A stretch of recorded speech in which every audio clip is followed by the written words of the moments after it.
Paano na? Ano? Ang lugar po ng Daong. Ay, Ano? panibagong araw bukas.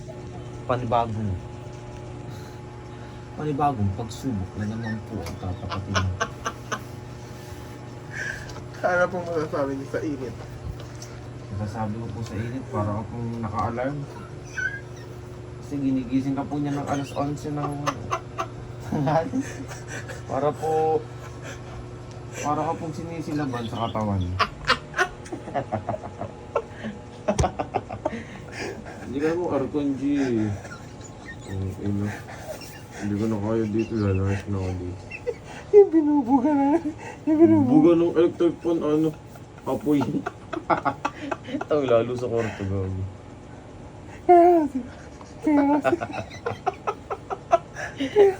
Kaya si mama dyan sa sala. Kaya nga. Gusto pa doon. Papadun siya sa may dulo.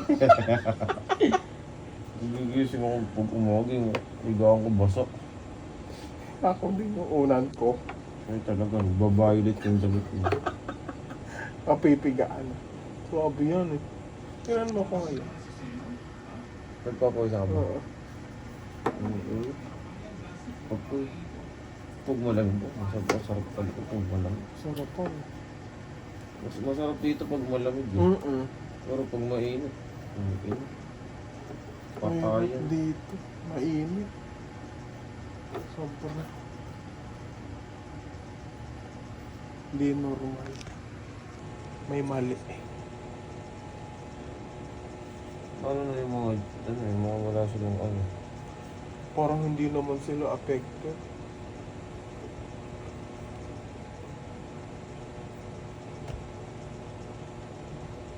Hindi, promise. Nang malamig dito, yung uwi ko doon. Ano eh?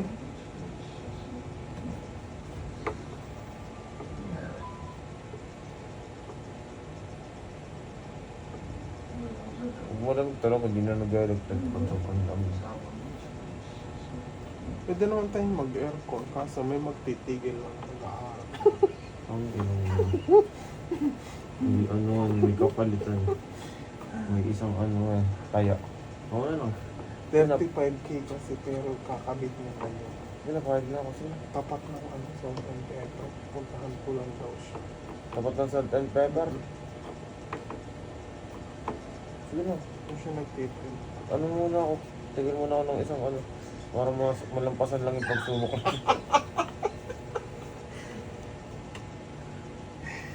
Ano ba malampasan? Hindi ko yun. Hindi mo lang lapasan yun. Nakaraan. Hindi na Antok na antok pa. Hindi ko na kaya. Hmm. Ano ako? Sinsan ako po. Hindi na ako. Lumabas na lang ako dyan sa pinto. Nakapadalaan na lang ako. Parang siluan na. Ganun siluan na. Hindi alam kung siya. Gusto mo pong matulog pero ayaw niya na. Sobrang init. Crispy ka na ba? Overcook na ba? Kapit na lulutong na. Grabe talaga. Dati, pag dadating tayo, bubuksan mo lang yung exhaust eh. Okay naman eh. Ngayon. Analogy. Kaya nga pagka, di ba, pag alas-taras na, di ba, atid ko si Andre sa Itchana. Hindi na ako babalik, hapon na balik ko. Hanap na akong tatambayan sa baba. Kasi pag bumalik ako dito, napakainit eh. Hindi rin ako matutulog. Pero minsan naghahalo-halo ako sa choking mag-isa. Pampalamig pre. Tama lang yung treat mo sarili mo. Baka hindi ko hilo. Kung ano ba nga ng normal mo, usap eh. Titiis nga lang ako dito. Pepak. Sarap dito na lang tayo matulog.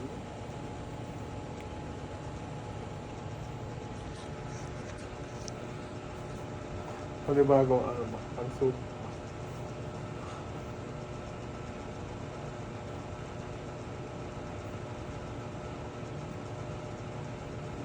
Kasi pag mag-e-aircon, pipintuan mo pa yung kusina.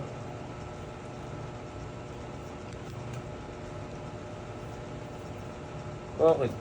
Eh syempre butas yun eh.